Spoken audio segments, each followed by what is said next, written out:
Hey everyone, and welcome back to my channel. My name is Josh, and this is your stimulus check update for the next stimulus package for Sunday, November 22nd. I hope everyone is off to a good and safe start to their Sunday so far. In this video, I'll be discussing updates in regards to the next relief package and the second stimulus check. I'll also be discussing unemployment, the increased pressure on our lawmakers to get a relief package done, and then I'll be wrapping up this video by answering some of the comments and questions that I received in my previous video. But first, if you wouldn't mind real quickly liking this video, give me a big thumbs up. It really just helps with the YouTube algorithm in terms of pushing this video out to other viewers like you, and hopefully helping other people like you as well. Okay, so with the Senate and the House of Representatives on their Thanksgiving break, the pressure to get something done is at least being amped up a little bit. House Minority Leader Kevin McCarthy sent a letter to 23 House Democrats who told Nancy Pelosi in September they would move forward with virus relief with or without her. McCarthy said now it's time for them to live up to their word. In the letter, he said, as we know, no bipartisan deal has yet been reached. Perhaps more discouraging is that after Speaker Pelosi failed to secure a deal before recessing the House ahead of the election, you did not live up to your word to sign the Paycheck Protection Program discharge petition. This legislation would free up $137.5 billion of unspent PPP funds. It would allow small businesses to take a second PPP loan and extend the PPP deadline until December 31st, 2020. McCarthy went on to say that Speaker Pelosi's approach that nothing is better than something is wrong, and the American people have paid the price. We must get relief that is ready to go to those who need it most. Our neighbors are counting on you to keep your word and sign the discharge petition. We can get this done today and save countless small businesses from going bankrupt. So obviously this letter was more in regards to the Paycheck Protection Program, but I think it also sent a broader message as well. McCarthy is doing his very best to amp up the pressure on Nancy Pelosi to sign something soon by getting the more moderate Democrats on his side. Now, I'm not sure Pelosi is the type to necessarily be swayed in either direction by pressure, but it certainly couldn't hurt. Over the past few months, as mentioned, House Democrats have started putting pressure on her to strike a deal. Even Ro Khanna tweeted out back in October that the $1.8 trillion offer by Mnuchin was significant and more than twice the Obama stimulus. He said that Pelosi absolutely needs to make a deal. However, when asked about the tweet, Pelosi pretty much shrugged his comments off, saying that he's not in the negotiating room. Apparently, only Nancy Pelosi knows what needs to be in the next stimulus package, not anyone else, not even other Democrats in the House. Of course, the $1.8 trillion offer Khanna spoke of is no longer on the table, and at the moment, Pelosi is looking at an offer from McConnell at around $500 to $800 billion, which is obviously much lower than before. It's going to be a number that, more than likely, McConnell is going to feel pressure to move upwards. Either way, the two sides need to move towards each other and reach some type of compromise. Speaking of Mitch McConnell, Representative Alexandria Ocasio-Cortez was one of the first to lay into him for leaving for Thanksgiving break without reaching a deal. AOC said that McConnell was abandoning our people by allowing the Senate to go on break while Americans face the extraordinary health and economic hardships of the virus pandemic. Ocasio-Cortez went on to say, just a day or two ago, the Senate Majority Leader, Senator McConnell, decided to break the Senate. And he broke the Senate as there are thousands of people in Texas lined up for food lines. He broke the Senate while hospitals no longer had beds to house the sick.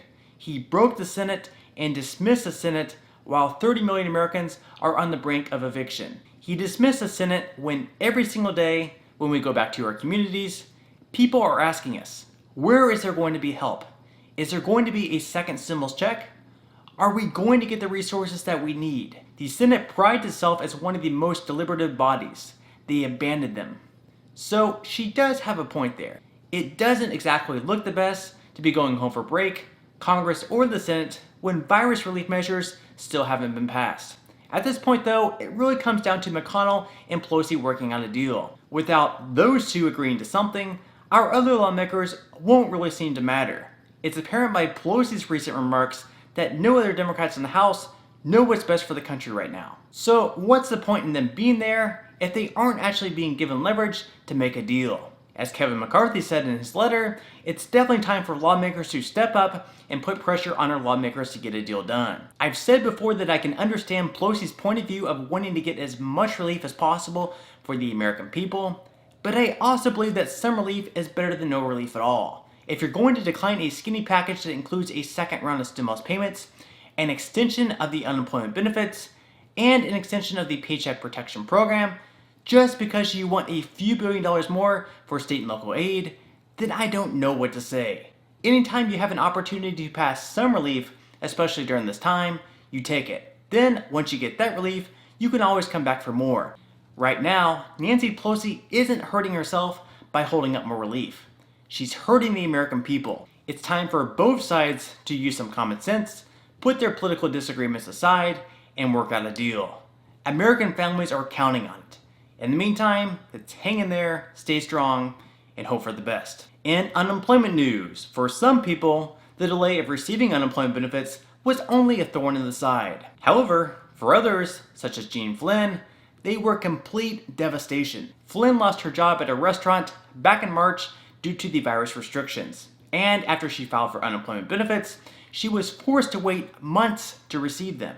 With little savings, Flynn was forced to live off of credit cards, which obviously, with their high interest rates, she found herself $20,000 in debt with a negative bank account. Just like Flynn, there are millions of other Americans who were forced to wait several months for jobless benefits. Many experts say that without a cushion of a good emergency fund, the financial freefall can be absolutely devastating during times like these. So just a real nightmare situation all around. We can only hope that at this point, Congress can finally get around to act on something to extend these benefits on a longer term, more stable basis. Okay, so at this point in time, I'm going to move right along to answering some of the comments and questions that I received in my previous video. And if you do have any other comments or questions for me, please feel free to leave them in the comment section below. I do try to answer as many of the comments and questions as I possibly can, but for those comments and questions I'm not able to respond to, I do try to pick some of the more popular ones to answer in the next video in video form.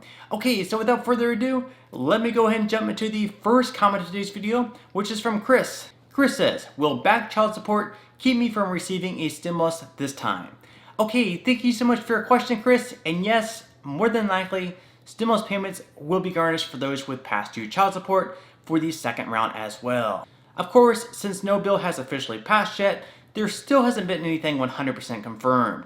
There's also been recent proposals by Democrats making it so those with past due child support would not have their stimulus payments garnished. However, recent proposals by Republicans make it so those with past due child support would have their stimulus payments garnished. So in the end, it really depends on which proposal they decide to go with. With that said, I'll definitely make sure to keep you updated one way or another. Okay, moving along to the next question in today's video, which is from Montague. Montague says, hey Josh, I have changed banks. How do I let the IRS know my new banking information if they send out a second stimulus package?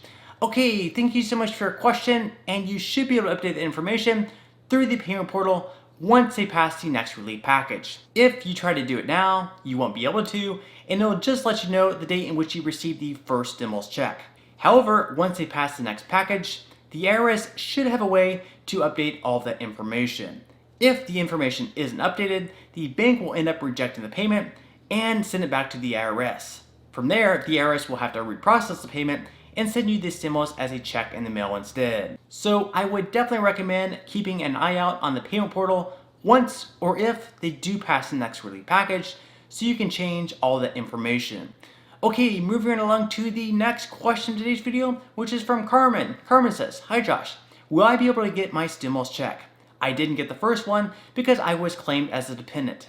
Alright, thank you so much for your question, Carmen, and I'm so sorry that you didn't receive a stimulus check for the first time around. As far as the second stimulus check goes, more than likely, dependents over the age of 17 will end up receiving something this time around.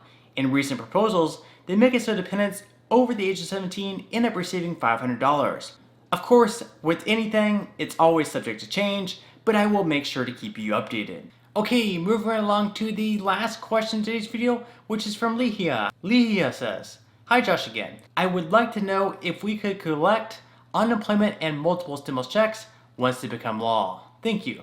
Okay, thank you so much for your question. And first off, if you are on unemployment aid, you would be eligible for those benefits in addition to a second stimulus check. As far as multiple stimulus checks go, more than likely in the next bill, they only have a one-time payment in it. Even though there have been some proposals with recurring monthly stimulus payments, they never really ended up gaining too much traction. In the series proposals that have actually gained some traction from other lawmakers, they have only contained one stimulus check in them. So even though multiple stimulus payments could really help, it's looking like the next bill is going to, at most, only contain one stimulus payment. With that said, again, since the next bill hasn't actually passed, I'll make sure to keep you updated one way or another. Alright, so on that note, I'm going to go ahead and wrap up this video. If you did enjoy the content in this video and you'd like to see more videos like it, please consider subscribing to my YouTube channel. It is completely free to do so and it's a great support to me. Also, if you'd like to receive 2 free stocks from Webull with both stocks valued all the way up to $1,600, please feel free to claim those 2 free stocks by clicking the link in the description box below. And until next time, I'll see you guys, and I hope you have a great day today.